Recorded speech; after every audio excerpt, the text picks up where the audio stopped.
Hello everyone, welcome to GDC classes. तो आज हम बात करने वाले हैं जीपैट 2022 के क्वेश्चन पेपर के साथ, जिसमें आज हम अपना फार्मास्यूटिक्स का सेक्शन आज डिस्कस करने वाले हैं। प्लीज मेक श्योर कि आप हर एक क्वेश्चन को वेरीफाई कीजिए, अपने आंसर्स को वेरीफाई कीजिए, एक्सप्लेनेशन को समझिए एंड देन प्लीज ट्राई कीजिए कि if any problem you face you can communicate it to us. Okay? तो चलिए शुरू करते हैं अपने पहले क्वेश्चन के साथ। तो पहला क्वेश्चन हमारा है,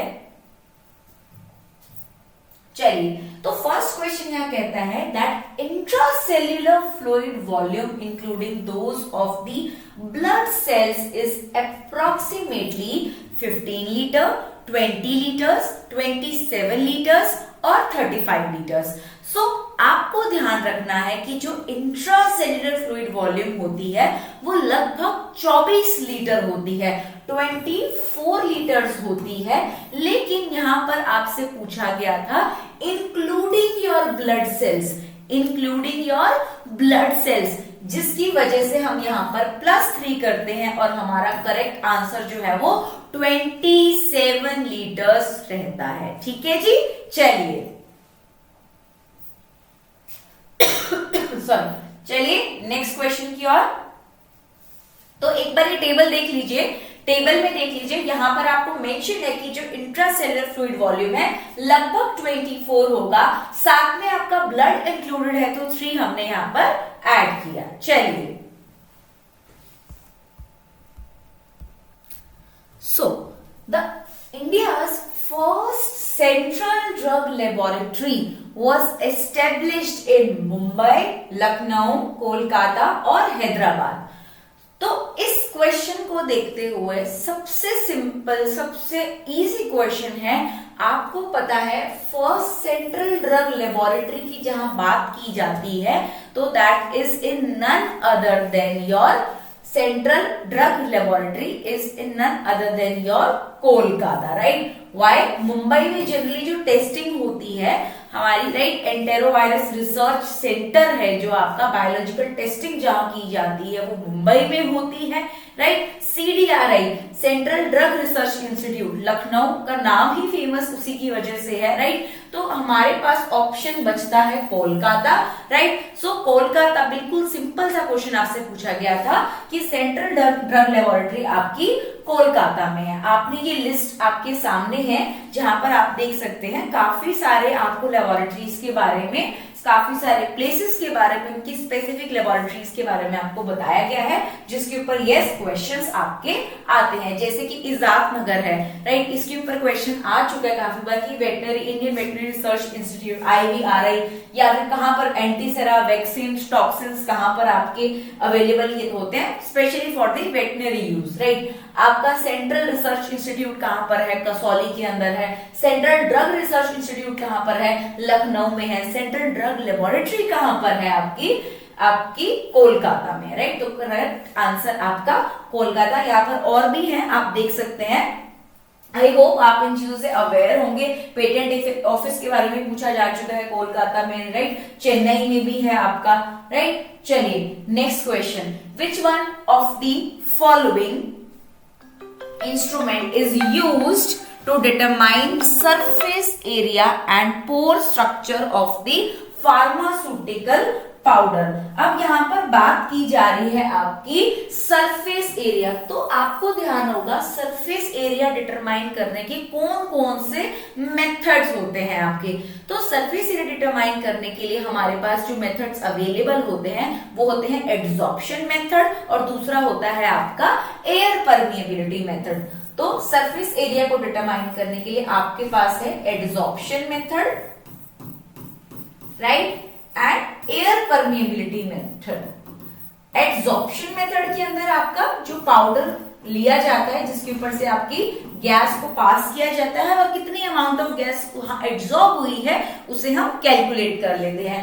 एयर परमिएबिलिटी के अंदर आपका पाउडर को आपका एक प्लग बनाकर पैक कर दिया जाता है जहां पर आपकी कैपिलरीज भी होती हैं बीच में, राइट, एंड आपकी देन आपकी एयर को पास किया जाता है। अब यहाँ पर सवाल क्वेश्चन पूछा गया है कि इनमें से कौन सा method, Coulter counter, interaction pipette, Quantasorb या ऑप्टिकल माइक्रोस्कोपी, सरफेस एरिया के लिए कौन सा यूज होता है? तो कोल्टर काउंटर किसके लिए यूज होता है? पार्टिकल वॉल्यूम के लिए यूज होता है। एंडरसन एपरेटस आपका सेडिमेंटेशन में आपने पढ़ा होगा, पार्टिकल साइज डिटर्मिनेशन में। ऑप्टिकल माइक्रोस्कोपी भी आपने पढ़ा होगा, प्रोजेक्टेड डायमीटर जब आप निकालते हैं, राइट। बहुत स्लो मेथड है, एस्टिमेशन ऑफ डेप्थ आप इसमें एस्टिमेट नहीं कर सकते। क्वांटासॉर्ब जो आपका इक्विपमेंट है, that is used for the adsorption method, right. Adsorption method में आपको इक्वेशन याद है, कौन सी थी? बेट इक्वेशन थी। And surface area determination air permeability method में आपकी कोज़नी-कैरामैन इक्वेशन थी। ठीक है जी, चलिए हाँ जी, ऑप्शन सी आपका करेक्ट है। ओके, चलिए नेक्स्ट क्वेश्चन पर चलते हैं। ये सारे आपके वही टेबल्स हैं जो आपने आई थिंक कवर की हैं। नेक्स्ट क्वेश्चन पे चलते हैं। इन the process of extraction, if maceration is accomplished by heating the drug and solvent in a closed vessel, then this modification is known as digestion, refining, expression or rendering.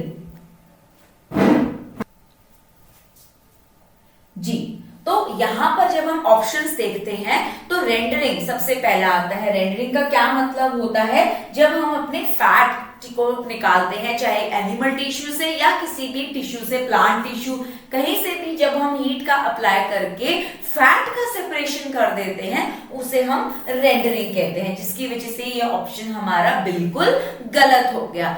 Next हमारे पास expression रहता है। Expression का सीधा सा मतलब है crushing और grinding the to take out that essential oil from the peel, right, to release the oil. तो एक्सप्रेशन भी गलत हो गया। रिफाइनिंग का मतलब आप सब जानते हैं, रिमूवल ऑफ इंप्योरिटीज। तो correct answer option number A digestion रहेगा, राइट। तो करेक्ट आंसर आ गया हमारे पास ऑप्शन नंबर ए डाइजेशन। ठीक है जी, यही बात की हमने। डाइजेशन क्या होता है? It is the extraction procedure that involves heating the drug and the solvent in a closed vessel during the maceration. ठीक है जी, चलिए।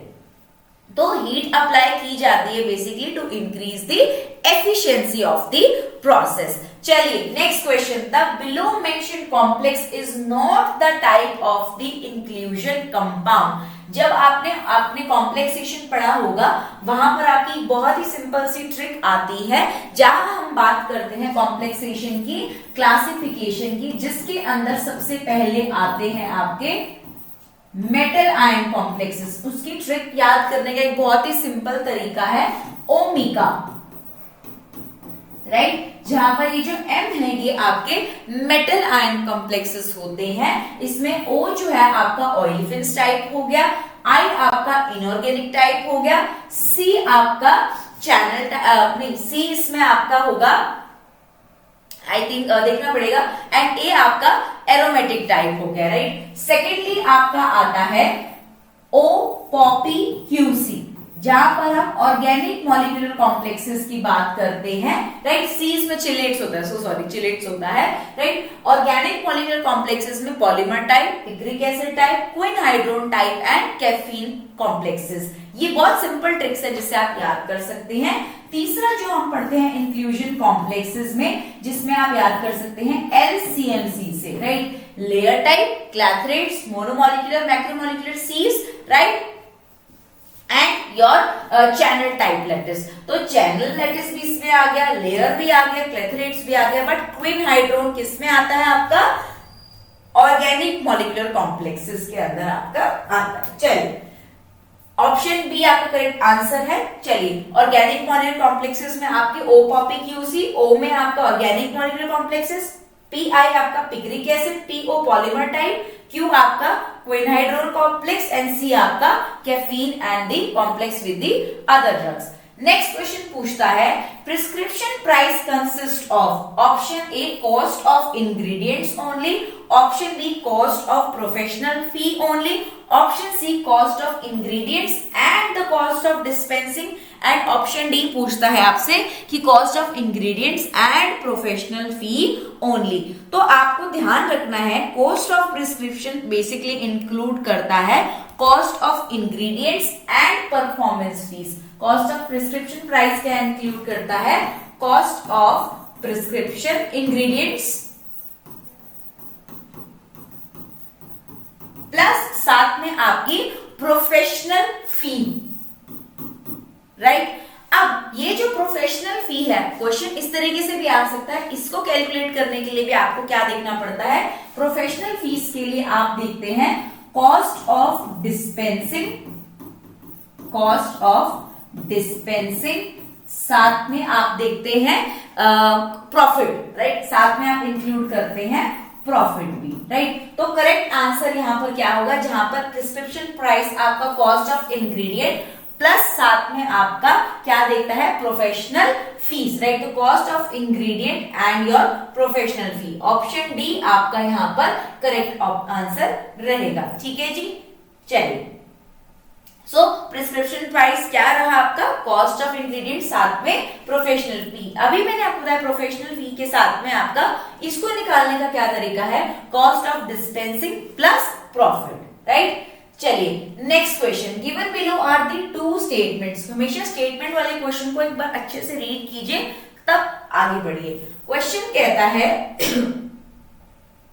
स्टेटमेंट 1 कहता है drug controller general of India is the chairman of the DTAB drug technical advisory board. Statement, दूसरी statement क्या कहती है? स्टेटमेंट कहती है कि in DTAB there will be 8 ex officio members, 5 nominated members and 5 elected members. सीधा का सीधा क्वेश्चन आपका जूरिस्प्रूडेंस से आया है। चलिए देखते हैं DTAB में एक्चुअली होती क्या कॉम्पोजिशन है। तो जो ड्रग टेक्निकली एडवाइजरी बोर्ड है आपका, drug technical advisory board DTAB जो हो गया, इसमें एक्स ऑफिशियो आपके जो होते हैं वो 8 होते हैं, नॉमिनेटेड जो होते हैं वो आपके 5 होते हैं एंड इलेक्टेड भी जो होते हैं वो 5 मेंबर्स होते हैं। तो ये जो स्टेटमेंट है in DTAB there will be 8 ex officio members, 5 nominated and 5 elected. ये स्टेटमेंट तो आपकी बिल्कुल क्लियर होगी, स्टेटमेंट 2 आपकी बिल्कुल क्लियर होगी, लेकिन टोटल मेंबर्स इसमें 18 हो गए।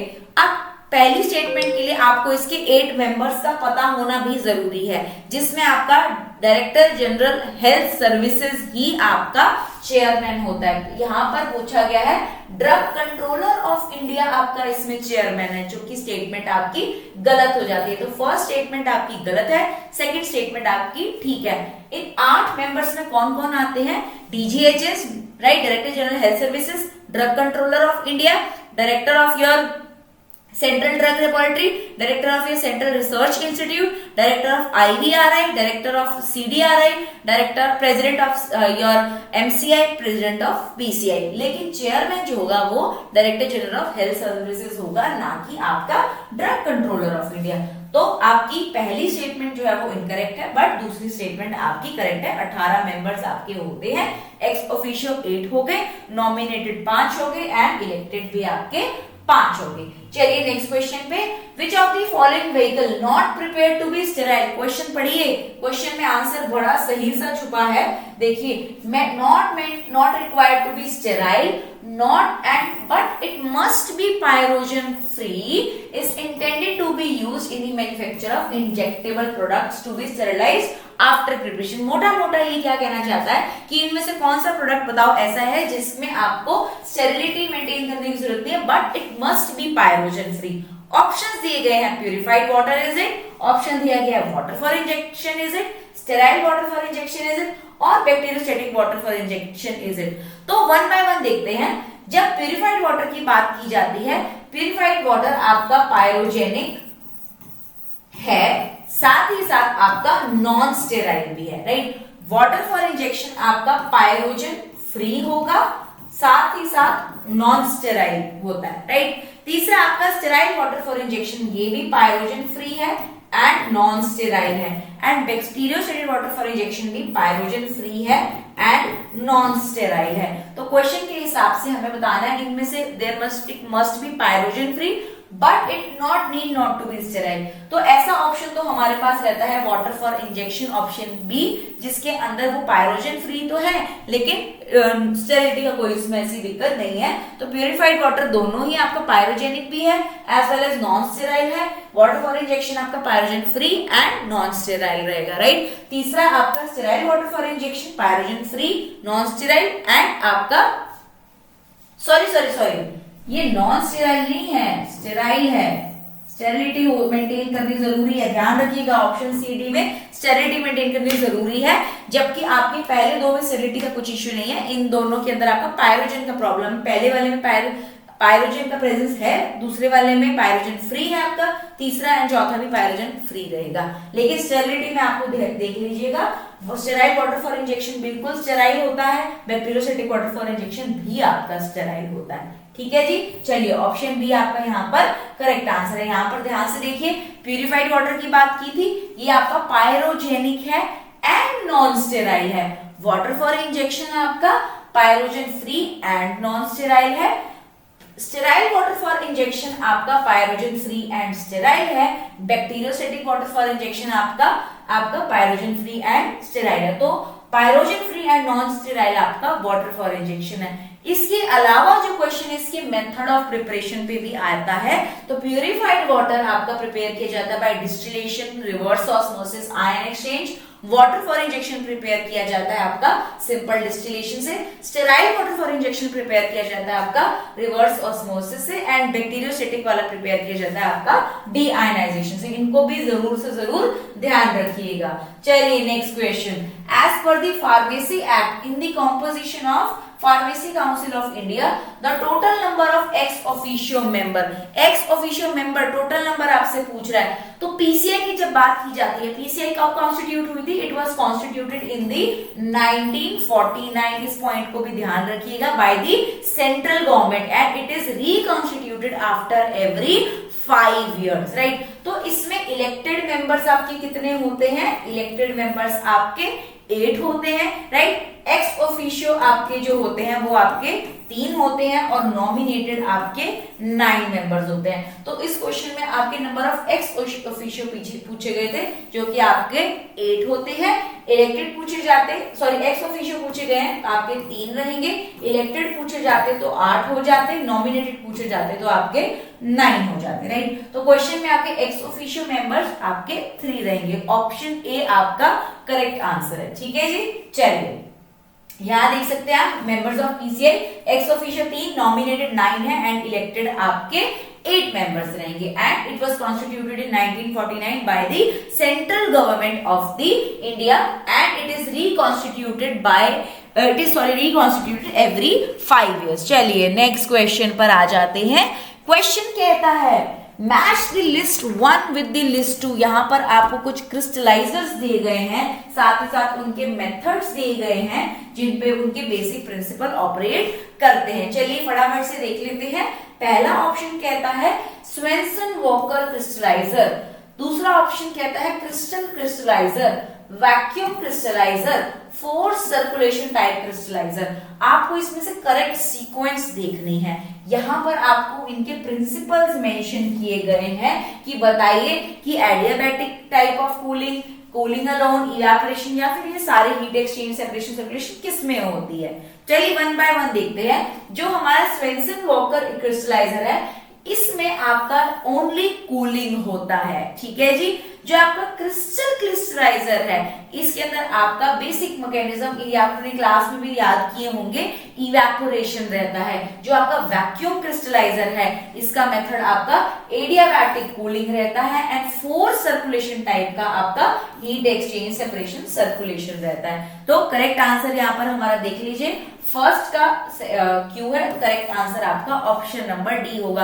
अगर आपको एक भी आता था इनमें से, बहुत इजी था ये क्वेश्चन अटेम्प्ट करना। ठीक है, क्वेश्चंस को सिंप्लीफाई कीजिए, कुछ चीजें हम भूल भी जाते हैं। तो मैच में हमारे पास यही एडवांटेज होता है कि अगर हमारे को 50% भी ऑप्शंस क्लियर है तो हम कर सकते हैं, राइट। यहाँ पर आपके डिफरेंट क्रिस्टलाइजर्स गिवन है, साथ ही साथ उनके मेथड्स भी गिवन है, ठीक है जी। क्रिस्टलाइजर्स आप देख सकते हैं, एजिटेटेड बैच, मेंसन crystallizer, crystal crystallizer, vacuum, magma, your tank crystallizer, force circulation, यहाँ पर उसके मेथड्स गिवन है। कोशिश कीजिए कम से कम इतना तो याद रखिए, इतना तो कीजिए, ये तो आएगा ही आएगा।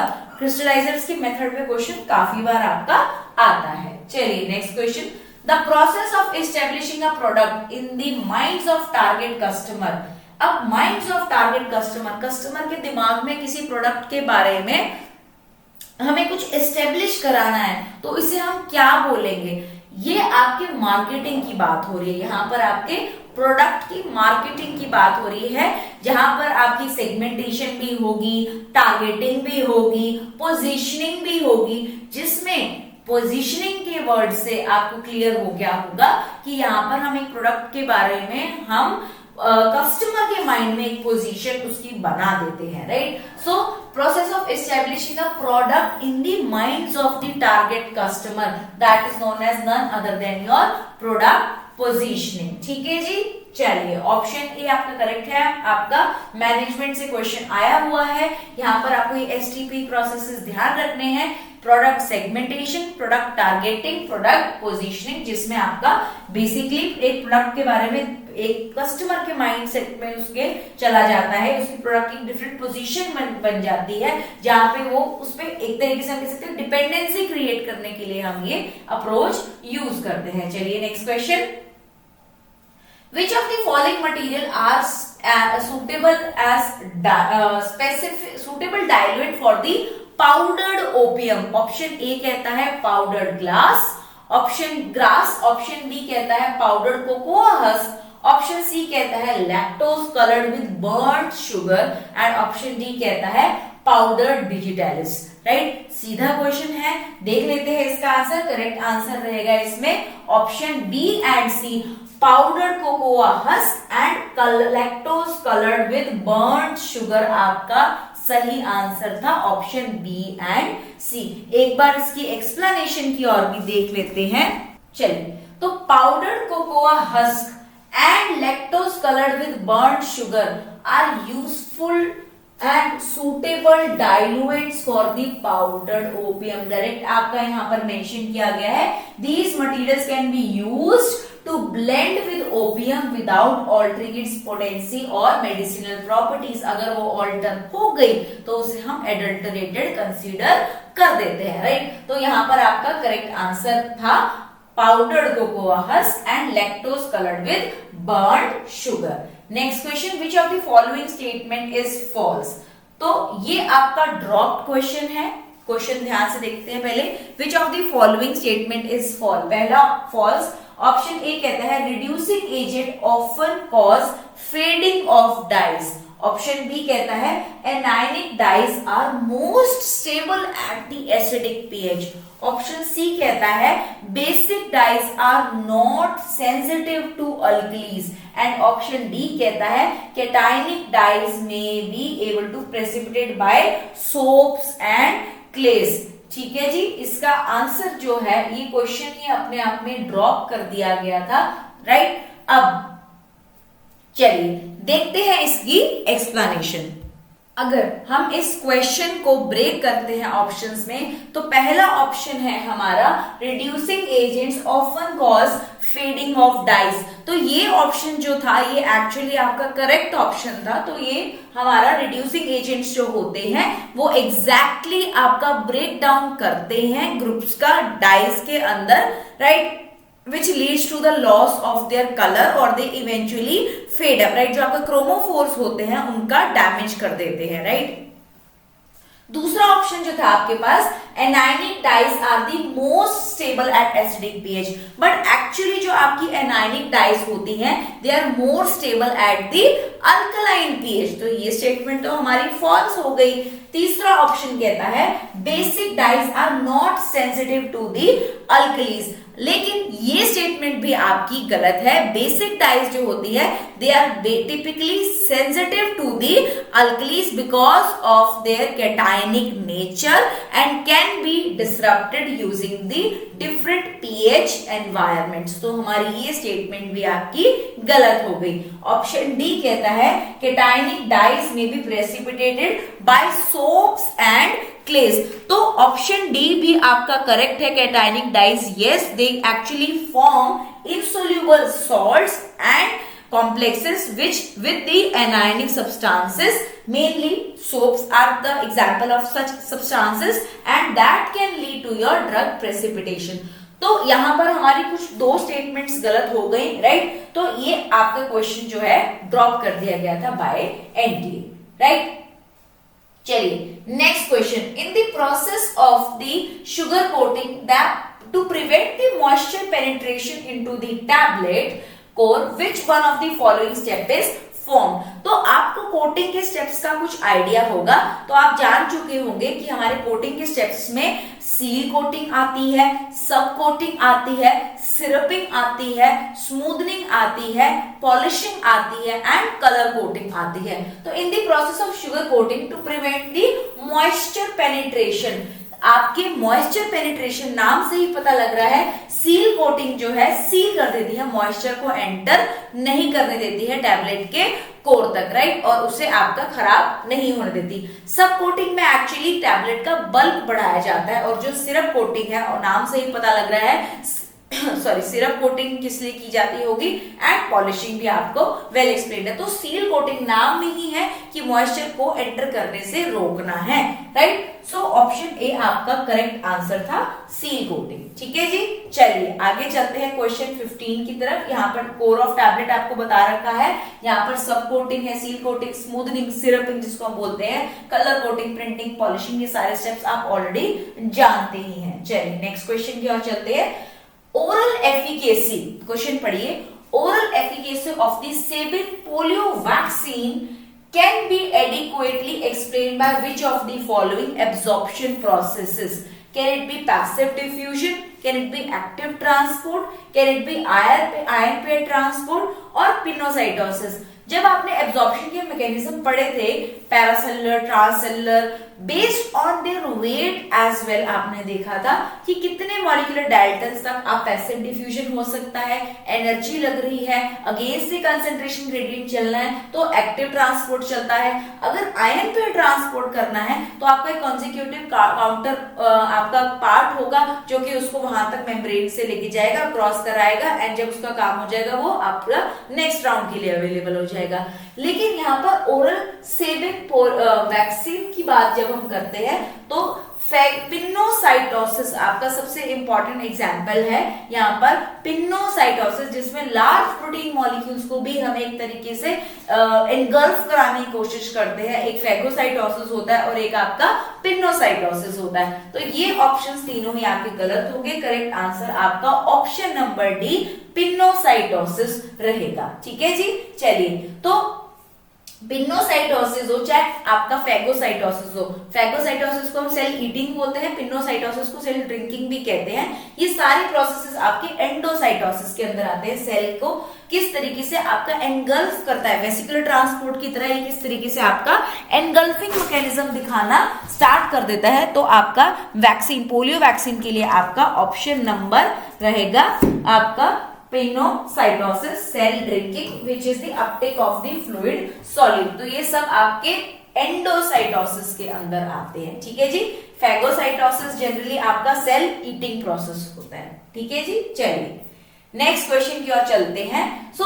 अच्छा ठीक है, यहाँ देख लेते हैं। Orally administered Sabin polio vaccine, the large protein molecules and the botulinum toxin are thought to be absorbed by the pinocytosis. यहाँ पर आप देख सकते हैं पिनोसाइटोसिस होता कैसे है, ये एक वेसिकल बन जाता है जिसमें आपका ये जो प्रोटीन्स हो गए, जो आपके मॉलिक्यूल्स हो गए, वो इसमें एंट्रैप होंगे एंड देन वो आपके मेम्ब्रेन इस तरीके से क्रॉस कर जाएंगे, राइट। फैगोसाइटोसिस भी आप यहाँ पे देख सकते हैं, ये सॉलिड पार्टिकल है, ये आपकी प्लाज्मा मेम्ब्रेन गई है, यहाँ पर इनवैजिनेशन हो जाती है एंड एनगल्फिंग स्टार्ट हो जाती है। ठीक है जी, चलिए, और यही रिसेप्टर मीडिएटेड होगी तो आपके रिसेप्टर प्रेजेंट होंगे मेम्ब्रेन के ऊपर।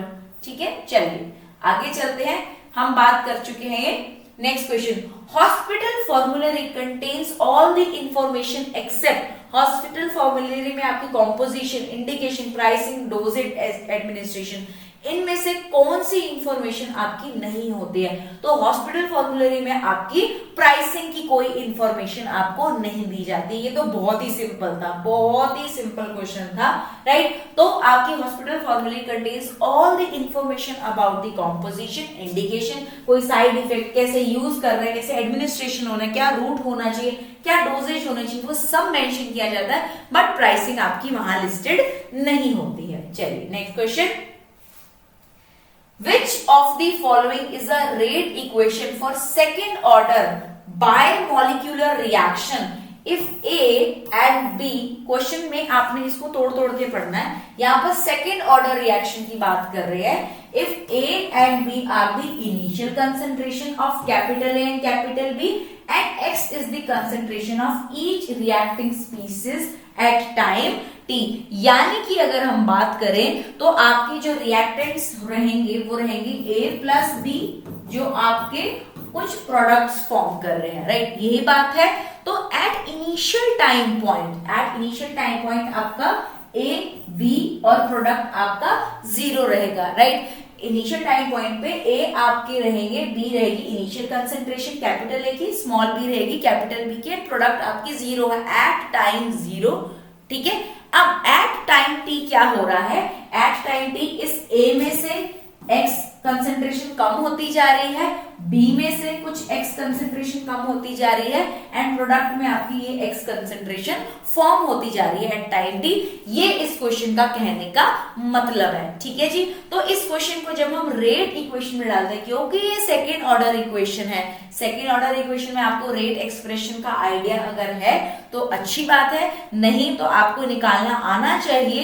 रेट इक्वेशन से आप डायरेक्टली यहाँ पर पुट कर सकते थे, राइट। तो आपका करेक्ट आंसर बनेगा log b by a upon a into a minus x into b minus x, right. Correct answer आपका ऑप्शन बी बन रहा है। बिल्कुल रेट इक्वेशन में बस वो वैल्यूज पुट करिए जैसे मैंने आपको बताई है, सीधा सीधा यहाँ पर आपने बस उन वैल्यूज को कंसेंट्रेशन की जगह पुट कर रखा है, राइट। तो रेट इक्वेशन में आपका लॉगरिथमिक फॉर्म में कन्वर्ट करके बस उन वैल्यूज का आपका यहाँ पर पुट कर रखा है। देखिए यहाँ ध्यान से देखिए आपका रेट इक्वेशन को, ये देखिए, ये देखिए, राइट। सेकेंड ऑर्डर रिएक्शन की बात कर रहे हैं तो ये रेट इक्वेशन आपकी यहाँ गिवन है। आपको इनिशियल कंसेंट्रेशन गिवन थी at time 0 A small a and small b, and product form आपका 0 था एट टाइम t, वो a माइनस एक्स होगी at time t, b minus x होगी एंड प्रोडक्ट आपका x फॉर्म हो गया। तो इक्वेशन आपकी ये बनकर आ गई, ठीक है जी।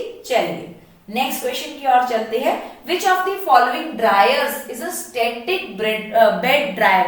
अब जब स्टैटिक बेड ड्रायर की बात करी जा रही है, स्टैटिक का मतलब जिसका एक पोर्शन जो है वो आपका फिक्स रहने वाला है, स्टैटिक रहने वाला है। तो freeze dryer, fluidized bed dryer, spray dryer या फिर फ्लैश ड्रायर, आपको देखना है स्टैटिक बेड ड्रायर। स्टैटिक मतलब वहां पर कोई मूवमेंट नहीं होने वाली, पार्टिकल्स के ऊपर जस्ट एयर जो है आपकी ट्रे रखी हुई है, राइट। अब इसका बेस्ट एग्जांपल आपका क्या रहेगा कि आपके यहाँ पर पार्टिकल्स प्रेजेंट है एक ट्रे के ऊपर, यहाँ से आपकी एयर जो है वो पास की जा रही है, उसको क्रॉस कर रही है ऊपर से, राइट। ऐसा आपका किसमें पॉसिबल है? ऐसा आपका ट्रे ड्रायर में, फ्रीज ड्रायर में पॉसिबल है, जिसमें एयर आपकी बस क्रॉस कर रही है एंड आपके पार्टिकल्स को ड्राई कर रही है। फ्लूइडाइज्ड बेड नाम से फ्लूइडाइज्ड पार्टिकल्स को आपका fluidised top and bottom atomisation आपने देखी होगी, फिल्टर बैग्स लगे होते हैं एंड पार्टिकल्स आपके मोशन में आ जाते हैं एंड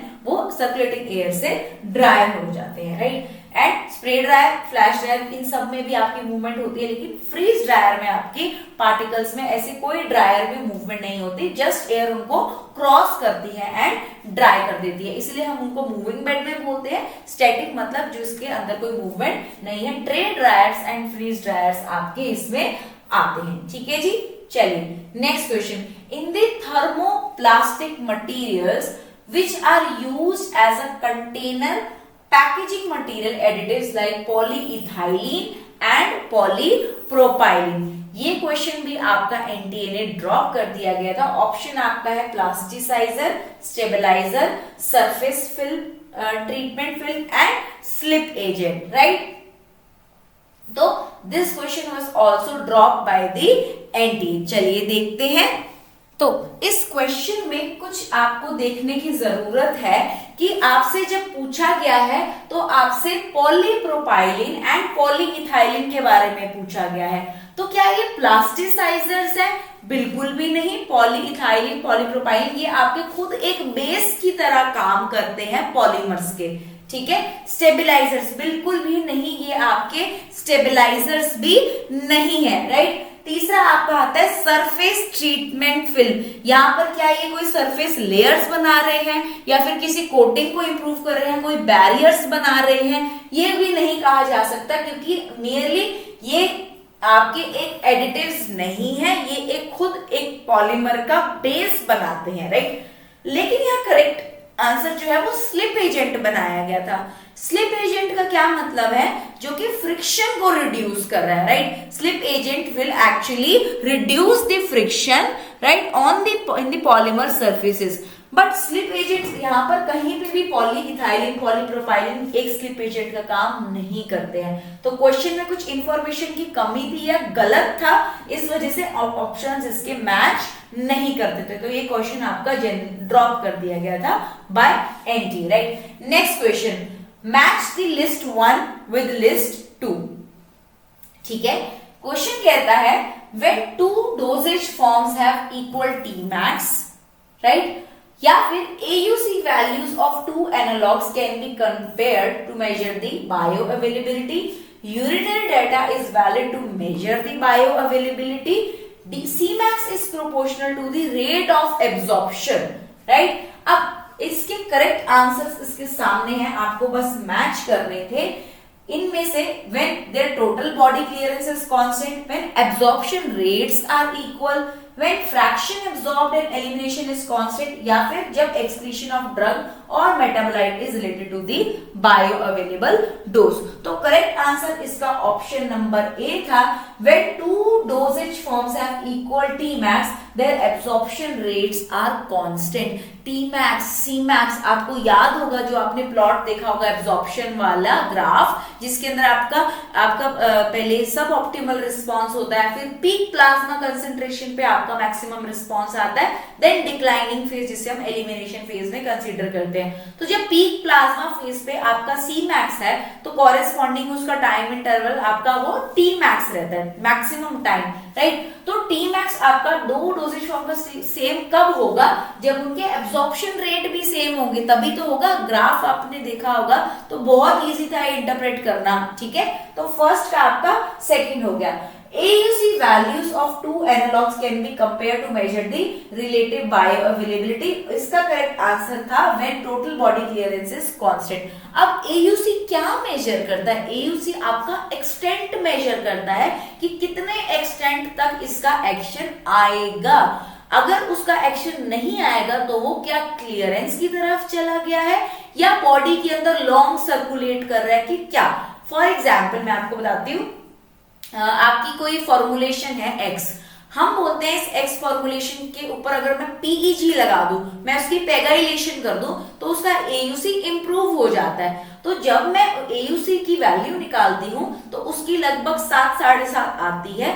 उसको मैं प्लेन फॉर्मुलेशन से कंपेयर करती हूँ, सेम ड्रग, सेम डोजेज, सब कुछ सेम, लेकिन PEG प्रेजेंट नहीं है। उसकी 7, 7.5 आई थी, उसकी 2 या 3 आ रही है, लेकिन क्लियरेंस उसकी ज्यादा आ रही है एंड पेगाइलेशन वाले की क्लियरेंस कम आ रही है। तो मैंने क्या अंदाजा लगाया? मैंने देखा कि AUC बढ़ गया, आपका एक्सटेंट बढ़ गया, क्लियरेंस घट गई। यहाँ पर जब आपका एक्सटेंट घटा तो आपकी क्लियरेंस बढ़ गई, ठीक है। तो एक फैक्टर से आपने बता दिया। तो AUC वैल्यूज बिल्कुल आपकी टोटल बॉडी क्लियरेंस जब कांस्टेंट रखी जाएगी तभी आप AUC वैल्यूज को कंपेयर कर सकते हैं to measure the relative bioavailability. C कहता है urinary data is valid to measure the bioavailability when the excretion of drug or metabolite it's related to its bioavailable dose। इसमें तो कुछ ऐसी कंफ्यूजन वाली बात नहीं थी, सीधे सीधे आपके पॉइंट्स है।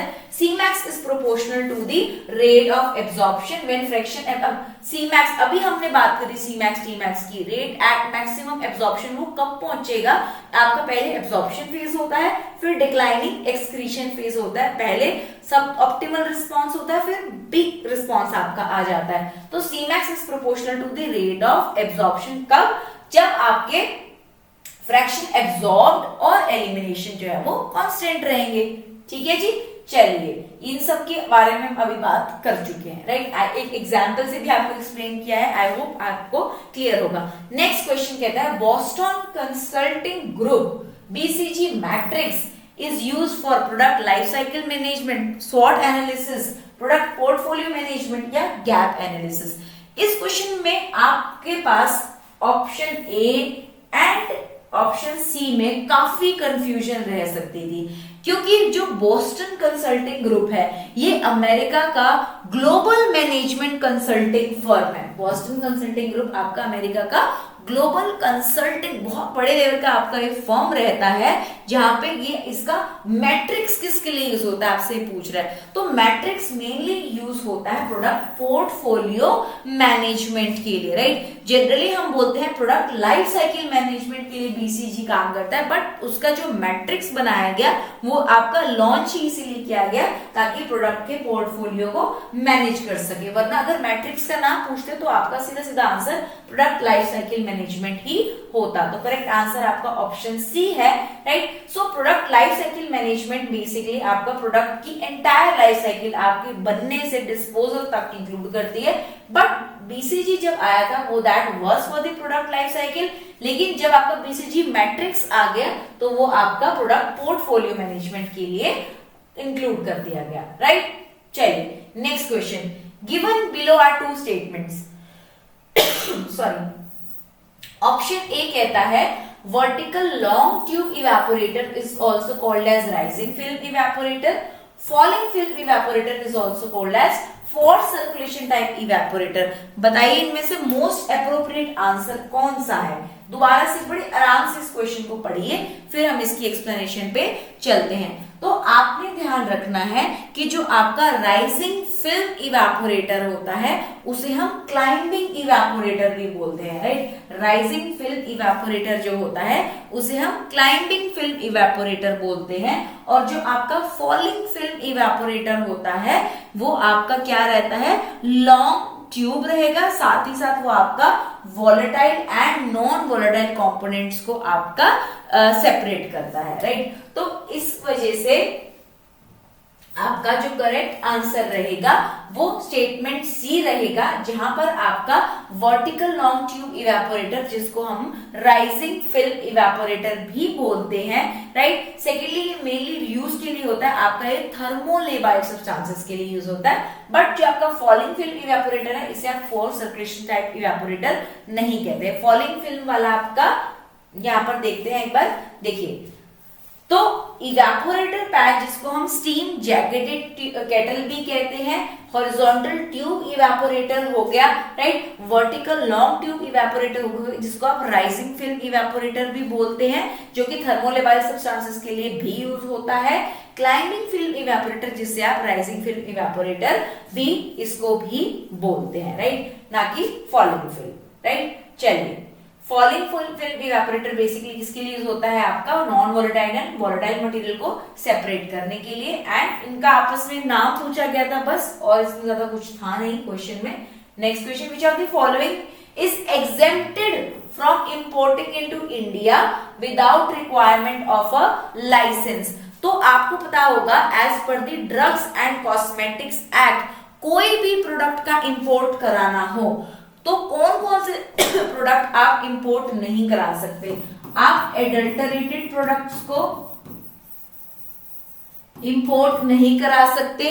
आप सेम आप क्या कर सकते हैं, इंपोर्ट दूसरी कैटेगरी में आप मान के चलिए कुछ चीजों को आप इंपोर्ट करा सकते हैं बट विद लाइसेंस, जिसमें आपकी आती हैं ready to use medicine, right. तीसरी कैटेगरी में आप इंपोर्ट करा सकते हैं विदाउट लाइसेंस, जिसमें आपकी कोई ऐसी रेडी टू यूज मेडिसिन नहीं आनी चाहिए। अब जो आपकी इंसुलिन है ये भी तो रेडी टू यूज में आती है, तो ये इंपोर्ट कराने के लिए इसके लिए भी आपको लाइसेंस चाहिए। इटोपोसाइड जो होती है ये आपकी I think anti cancer formulation medicament होती है, इसके लिए भी आपको चाहिए। ग्लूटाथेमाइड ये भी आपकी रेडी टू यूज मेडिकामेंट्स में आती है सारी, इनको आप यूज नहीं कर सकते। ये सेडेटिव हिप्नोटिक क्लास में आई थिंक आती है, आप लोग कॉलेजी के एक्सपर्ट्स हैं, आप बता सकते हैं।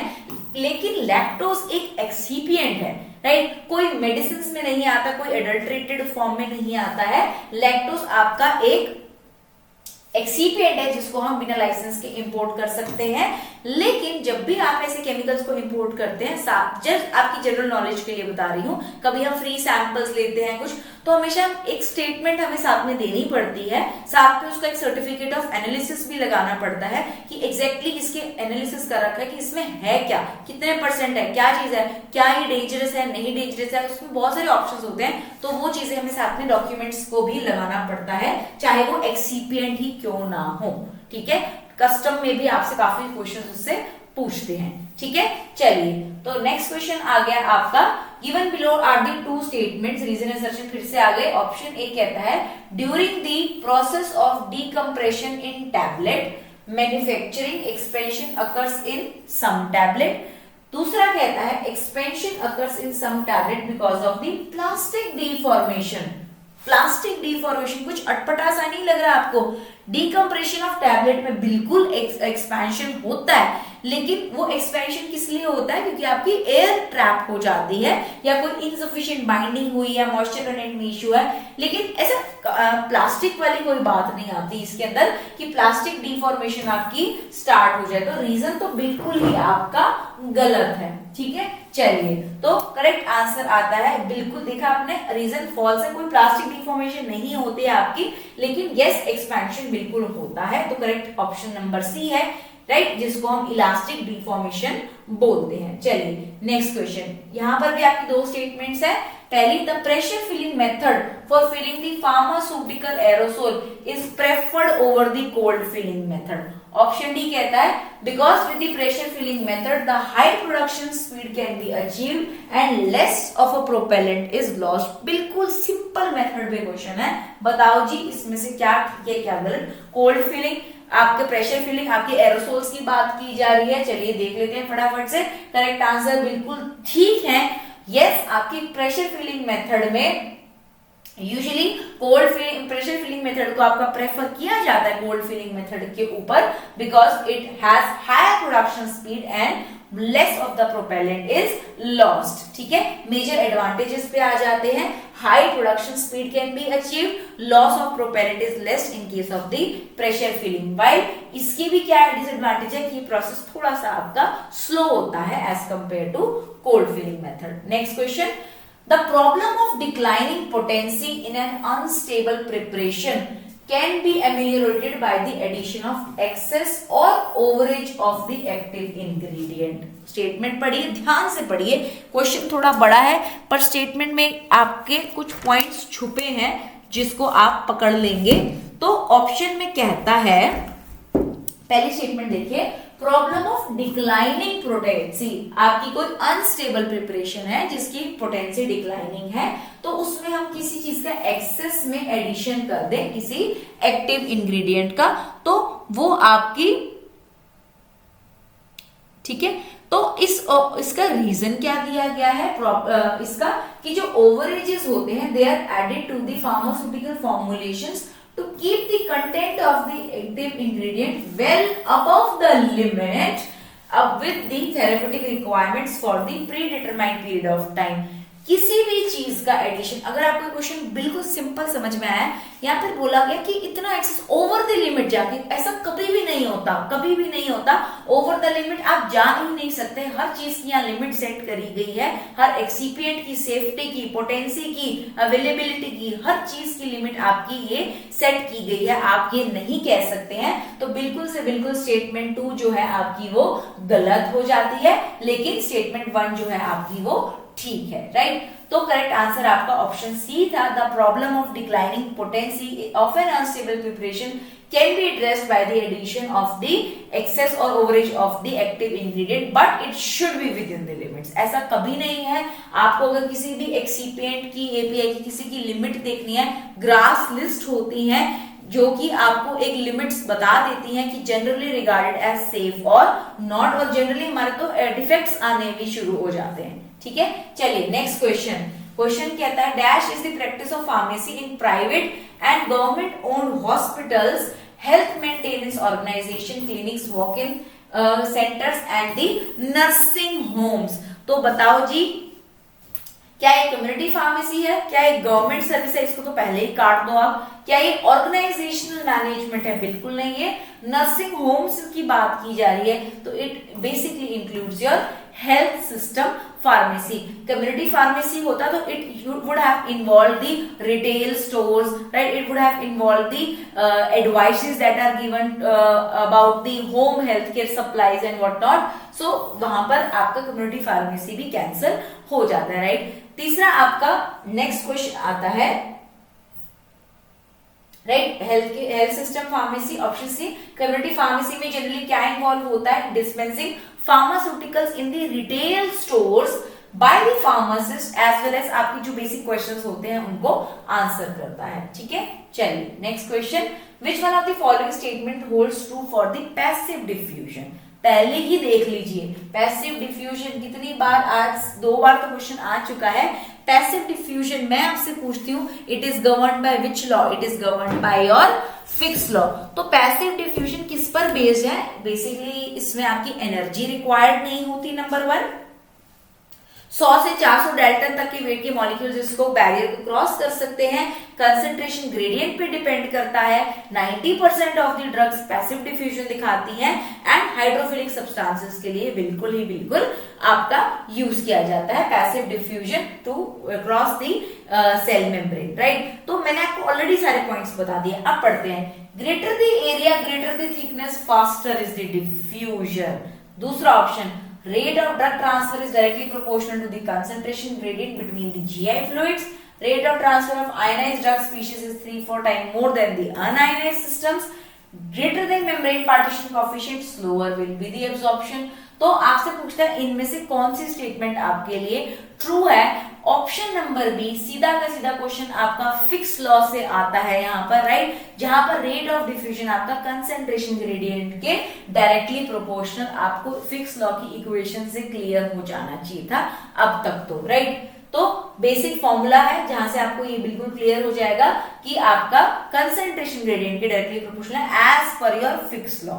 ठीक है, नेक्स्ट क्वेश्चन पूछता है, select the correct option for the miscible solvent, water and alcohol, acetone alcohol, water benzene, carbon tetrachloride and benzene. Correct statements, तो हम यहाँ पर पोलैरिटी नॉन पोलैरिटी के बेसिस पे ये क्वेश्चन, उनकी मिसिबिलिटी है नहीं है, उस हिसाब से हम ये क्वेश्चन बिल्कुल अटेम्प्ट कर सकते हैं। चलिए क्लासिफाई करते हैं।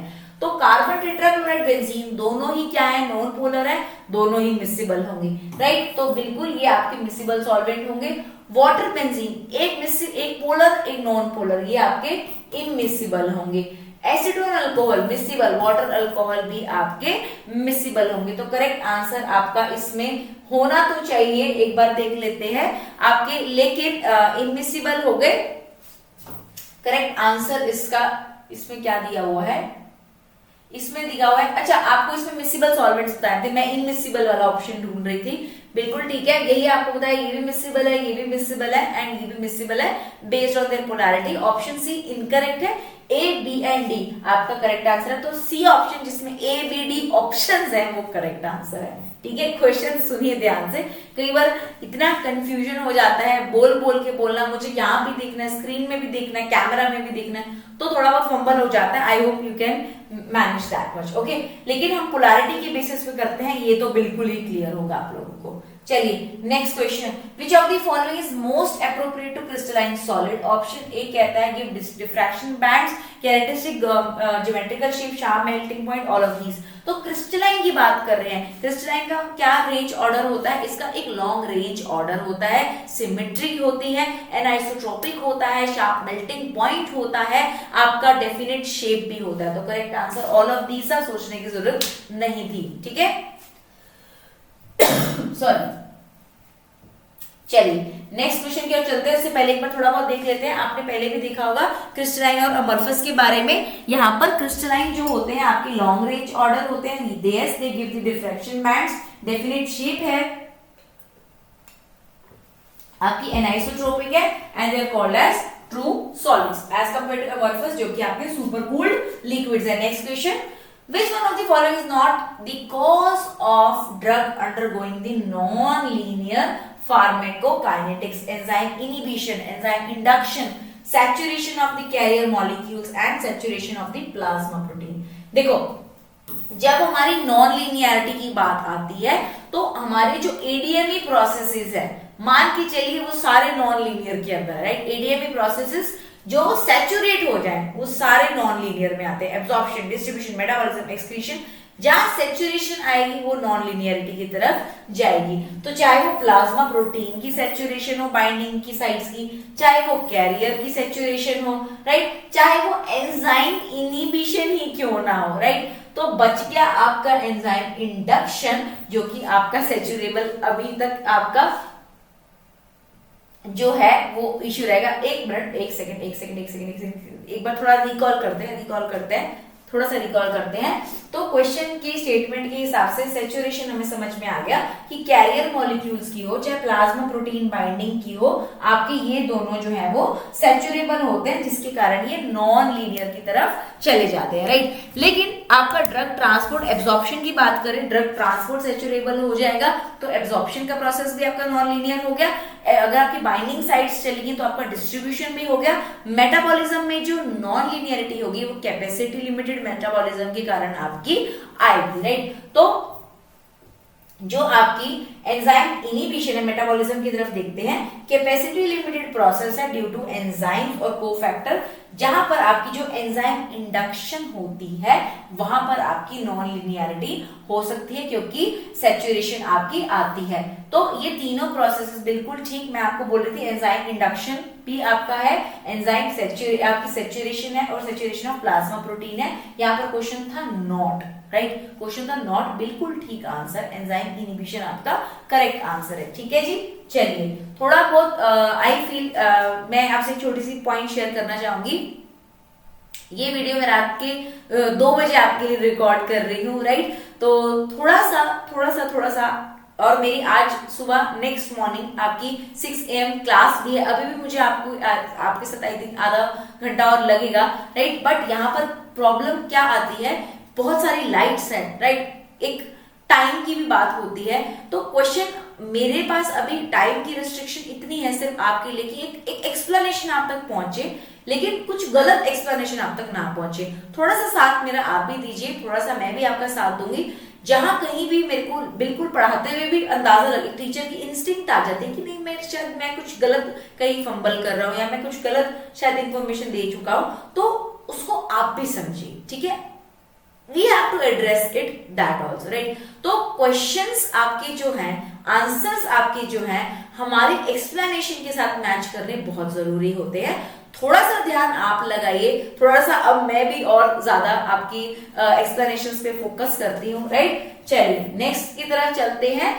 Water for injection is prepared by using distillation. अभी बात करी थी बच्चों, मैंने आपको पीछे टेबल दिखाया था कि डिस्टिलेशन आपका मेथड यूज होता है वाटर फॉर इंजेक्शन की प्रिपरेशन के लिए। सिंपल डिस्टिलेशन मेथड, पहला आपको वाटर फॉर इंजेक्शन में पायरोजेनिसिटी वाला क्वेश्चन था, स्टेरिलिटी वाला, वहां आपको बताया था ऑप्शन सी सिंपल जो है करेक्ट आंसर है, राइट। तो ये टेबल आप पहले देख चुके हैं, राइट, कोई बात नहीं, थोड़ा सा चीजों को याद करना भी सीखिए। आउट ऑफ द बॉक्स मैंने आपको पहले ही बता दिया था कि इस टॉपिक पे क्वेश्चन आ सकते हैं, लकीली वो क्वेश्चन यहाँ पर था।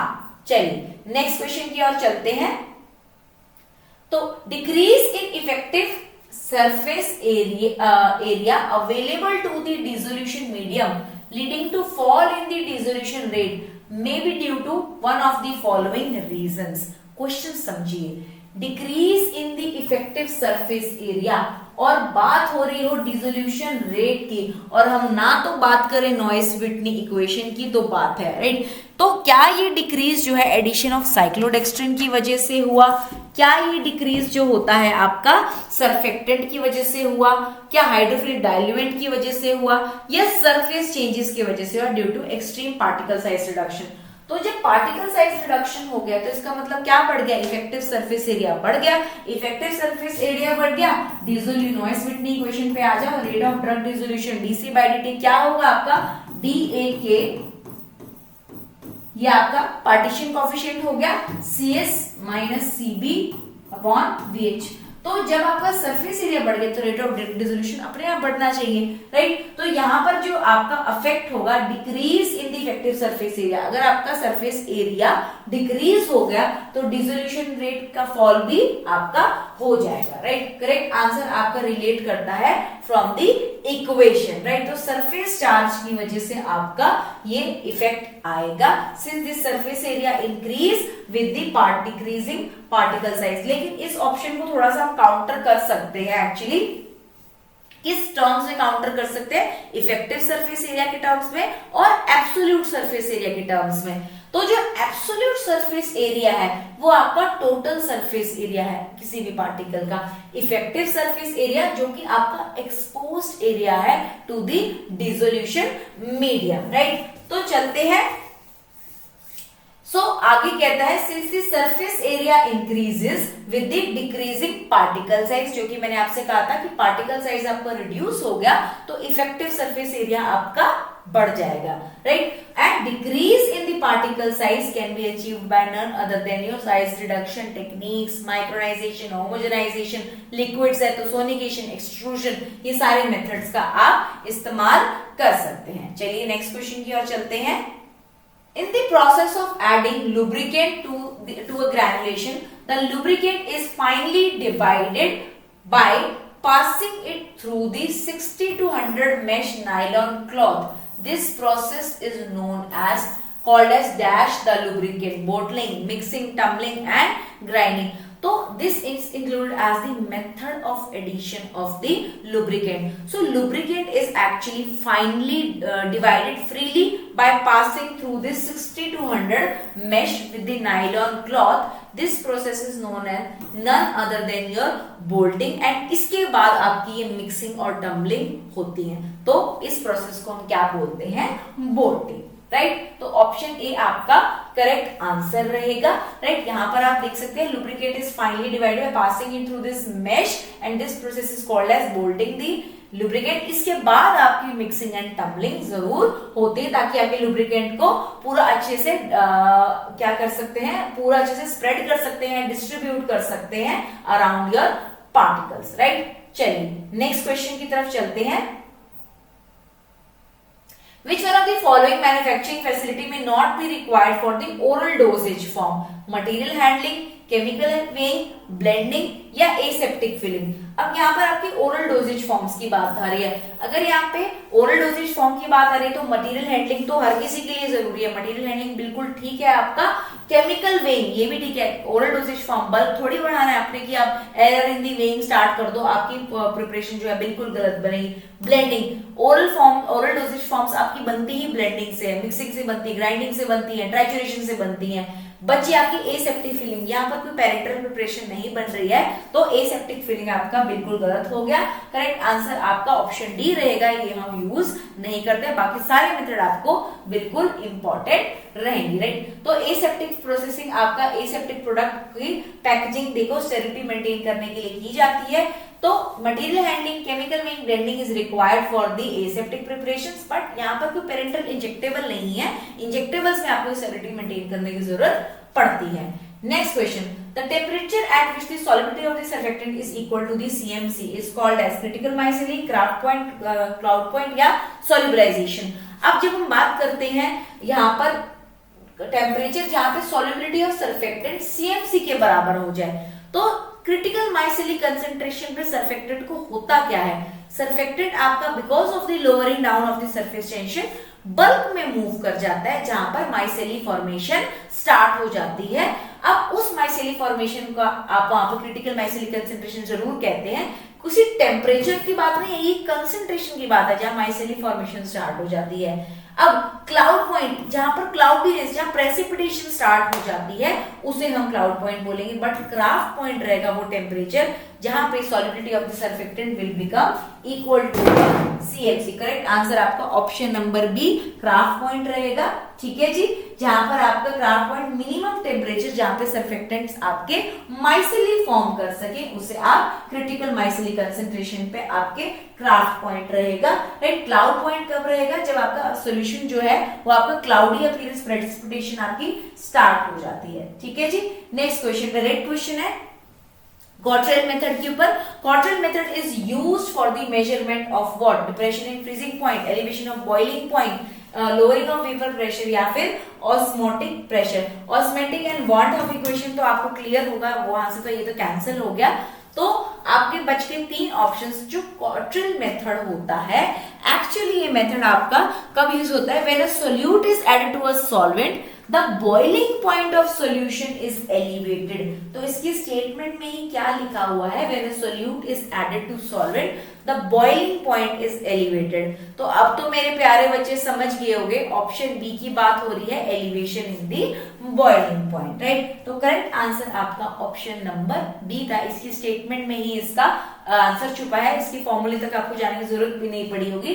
Quartile method is used for determining the boiling point, elevation when a solute is added to the solvent. चलिए नेक्स्ट क्वेश्चन। क्वेश्चन कहता है drugs A, B and C follow 0 first and second order degradation but have the same rate constant, which of the following statement is correct? Question में बोलता है चाहे 0 order है, first order है, second order है, लेकिन इन सब के रेट कांस्टेंट जो है जी वो सेम है। बताइए इनमें से कौन सी स्टेटमेंट आपकी करेक्ट होगी?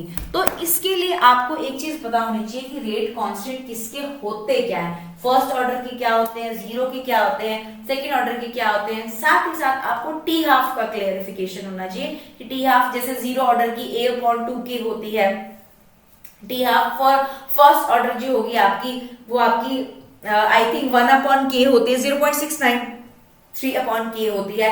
तीसरे में आपकी टी हाफ जो होती है सी की सेकेंड ऑर्डर में वो 1/A into K होती है। राइट, तो रेट कांस्टेंट जब आपका इसमें सब में कांस्टेंट है is same for all 3 drugs, that is rate of degradation initially जो है आपका वो फास्ट होगा एंड इनिशियल डिग्रेडेशन जो मतलब आपकी जो है वो फास्टर होगी। तो जब इसमें तीनों के रेट्स को हम कांस्टेंट रखते हैं तो आपका drug C will be fastest to degrade, क्योंकि वो आपका सेकेंड ऑर्डर काइनेटिक्स को फॉलो करता है। ठीक है जी, तो इसके आंसर के लिए आपको रेट इक्वेशन और टी हाफ दोनों ही क्लियर होनी चाहिए। A/2K rate equation A/XT, K आपकी X आपकी ऑब्वियसली आपकी कंसंट्रेशन की बात की जा रही है एंड सेकेंड आपकी ये रही। तो in this equation drug C that follows the second order will be the first to degrade by the 50%, क्योंकि हाफ लाइफ की आपकी बात की जा रही है। Next, which of the following is an example of this thermosetting plastic? तो thermosetting plastic मतलब अपॉन हीटिंग आपका ये मेल्ट होंगे, फ्लेक्सिबल हो जाएंगे, राइट, या फिर इलास्टिक हो जाएंगे। अगर थर्मोप्लास्टिक की बात की जाती तो प्लास्टिक आपके पहले थोड़े सॉफ्टन होते हैं, विस्कस फ्लूइड में हो जाते हैं on heating and then again gets harden up on cooling. तो थर्मोप्लास्टिक पीवीसी एक थर्मोप्लास्टिक है, आपका पॉलीप्रोपाइलिन एक थर्मोप्लास्टिक है, आपका पॉलिएस्टर भी एक थर्मोप्लास्टिक है, जो कि जनरली पहले सॉफ्ट हो जाते हैं, थोड़े विस्कस हो जाते हैं, फिर कूलिंग पे फिर से हार्ड हो जाते हैं। तो करेक्ट आंसर थर्मोसेटिंग का आपका ऑप्शन डी था, यूरेथेन्स। राइट, यूरेथेन्स आपका क्या करते हैं, यूरेथेन्स हो गया, बेकेलाइट हो गया, विनाइल एस्टर्स हो गए, ये आपके थर्मोसेटिंग प्लास्टिक मटेरियल्स में आते हैं। राइट, चलिए नेक्स्ट क्वेश्चन कहता है which below the statements is labeled as assertion reason is correct? पहला कहता है आपका in the manufacturing of glycerol-gelatin suppositories overfilling is necessary, right? फिर कहता है glycerol-gelatin bases contract very little on cooling and excess cannot be neatly removed। तो यहाँ पर आपका suppositories की बात कर रहे हैं। तो हमने यहाँ पर एक स्टेटमेंट में एक वर्ड ढूंढ लिया है यहाँ पे कि ओवर फीलिंग इज नेसेसरी। अभी बताया था अबव द लिमिट जाना ही क्यों है, जाना ही नहीं है हमें, लेकिन बिल्कुल यहाँ पर आपकी जो है कॉन्ट्रैक्शन होती है थोड़ी सी, but over feeling of the mould is not necessary, right. तो पहली स्टेटमेंट आपकी बिल्कुल गलत होती है एंड आपकी दूसरी स्टेटमेंट जो है वो बिल्कुल ठीक है, कॉन्ट्रैक्शन होती है but it and also it can not remove it necessarily, right. तो प्रिपरेशन कैसे होती है, सबसे पहले आप मोल्ड को लुब्रिकेट करते हैं किससे, लिक्विड पैराफिन से, देन आप ग्लिसरॉल लेते हैं डिश के अंदर एंड उसे वाटर बाथ में रखते हैं, उसको 100 डिग्री सेल्सियस तक हीट होने देते हैं। Now it dissolve the thermostable water soluble medicament in the water and then हम उसको इवेपोरेट होने देते हैं, right. Then you add the powder gelatin और उसको धीरे धीरे स्टर करते हैं। स्टरिंग के साथ साथ आप क्या करते हैं, हॉट ग्लिसरॉल को ऐड करना शुरू कर देते हैं। देन आप इस सॉल्यूशन कंटेंट्स को वे करते हैं, जहां नेसेसरी होता है उन्हें इवेपोरेट करके एक करेक्ट मेजरमेंट वेट में ले आते हैं, कोई बबल्स आ जाते हैं उसे रिमूव कर देते हैं और जो भी आपका हॉट मास अब बनकर तैयार हुआ प्यूरिफाइड उसको आप मोल्ड्स में डाल देते हैं ठंडा होने के लिए। तो ओवर फिलिंग आपकी नेसेसरी नहीं है, राइट, ना ही अंडर फिलिंग ना ही ओवर फिलिंग, आपको ऑप्टिमम लेवल तक फिल करना पड़ता है, राइट। तो थोड़ा बहुत अगर आपका जो रिमूवल होता है वो यस डेफिनेटली मोल्ड में आप रखने के कुछ घंटे बाद तक उसको रिमूव नहीं कर सकते, आप आधा एक घंटा उसे रखते हैं, चिल्ड आउट होने के लिए रखते हैं and then only you can remove it, but yes it can not be removed off neatly. Next question. A typical skin cream consists of stearic acid, potassium hydroxide, glycerin, water, preservative and perfume would be commonly known as cold cream, vanishing cream, foundation cream या फिर all purpose cream. तो इस question में क्या लिखा है, आपका ingredients बताए गए हैं, स्टीरिक एसिड बताया गया है। तो according to the type of emulsion की हम बात करें, यहाँ पर आपकी वाटर इन ऑयल इमल्शन होगी तो आपकी कौन सी होती है, जनरली कोल्ड क्रीम होती है। लेकिन इंग्रेडिएंट से ही थोड़ा समझ में आ रहा है, अगर आपको थोड़ा बहुत फॉर्मूला पता होगा कि इसके अंदर लार्ज परसेंटेज ऑफ वाटर की बात हो रही है, इसका मतलब ये किसकी बात हो रही है, ये वाटर इन ऑयल इमल्शन की बात हो रही है, ये आपकी वैनिशिंग क्रीम की बात हो रही है, जिसके अंदर आप ये जो स्टीरिक एसिड ऐड करते हैं, इस पर भी क्वेश्चन आता है क्यों ऐड किया जाता है, कंसिस्टेंसी को मेंटेन करने के लिए आप स्टीरिक एसिड ऐड करते हैं। और जो इसमें ग्लिसरीन ऐड किया गया है वो एक ह्यूमेक्टेंट का आपका काम करता है। और पोटेशियम हाइड्रोक्साइड क्यों ऐड किया गया, अल्कली को ऐड करा गया फाइन टेक्सचर के लिए। तो इस तरीके के क्वेश्चंस भी आपसे इंग्रेडिएंट्स से भी पूछे जा सकते हैं, ठीक है जी। चलिए, तो ऑप्शन बी वैनिशिंग क्रीम बिल्कुल करेक्ट आंसर है। Stearic acid, potassium hydroxide, glycerine, water, आपको सबके रोल्स बताए हैं, एक बार जरूर इन्हें देख लीजिएगा। चलिए नेक्स्ट क्वेश्चन की ओर पढ़ते हैं। चलिए पढ़ते हैं, विच of the following conjugation reaction does not require reaction with an activated conjugating agent। Question में साफ साफ मेंशन किया गया है कि कोई भी एक्टिव कॉन्जुगेटिंग एजेंट की रिक्वायरमेंट ना हो। तो ग्लूकोयूरिनाइडेशन के अंदर आपको याद होगा UDPGA की रिक्वायरमेंट होती है, इसलिए ये ऑप्शन आपका गलत हो गया, राइट। अगर आप एसिटाइलेशन की बात करते हैं, मिथाइलेशन की बात करते हैं सॉरी, तो इसमें भी आपका एस एडिनोसाइल मिथ्योनीन रिक्वायर्ड होता है। अगर एसिटाइलेशन होता तो एसिटाइल कोएंजाइम ए रिक्वायर्ड होता है आपका। अगर सल्फेशन की बात करते हैं, इसमें भी आपका रिक्वायर्ड, शॉर्ट फॉर्म में PAPS बोलते हैं, जो कि आपका 3-फॉस्फो एडिनोसिन 5-फॉस्फो सल्फेट PAPS कहलाता है। तो आपका ऑप्शन डी जो कि ग्लूटाथायोन कंजुगेशन रह गया, इसमें आपके किसी भी एक्टिवेटर की रिक्वायर्ड कंजुगेटिंग एजेंट की नहीं होती है, राइट। बाकियों की कंजुगेटिंग एजेंट्स भी जरूर में ध्यान रखनी है। ग्लूकोयूरिनाइडेशन के अंदर आपका UDPGA हो गया, सल्फेशन के अंदर आपका PAPS 3-फॉस्फो एडिनोसिन 5-फॉस्फो सल्फेट हो गया, मिथाइलेशन हो गया तो आपका एडिनोसाइल मिथ्योनीन हो गया, सैम बोलते हैं। एसिटाइलेशन होता तो एसिटाइल कोएंजाइम ए हो गया, ठीक है। तो ग्लूटाथायोन कंजुगेशन में रिक्वायर्ड नहीं होता। Next question, last question, stability index. चलिए ध्यान दीजिए इधर, stability index determine for evaluating the stability of oil water viscous emulsion based on electric conductivity changes during their heating cooling heating cycle. Stability की बात हो रही है, हीटिंग कूलिंग हीटिंग साइकिल, तो इस दौरान जो आपकी इमल्शन है उसकी इलेक्ट्रिकल कंडक्टिविटी पे क्या क्या चेंजेस आ रहे हैं उनके हिसाब से आपको स्टेटमेंट्स दी गई हैं।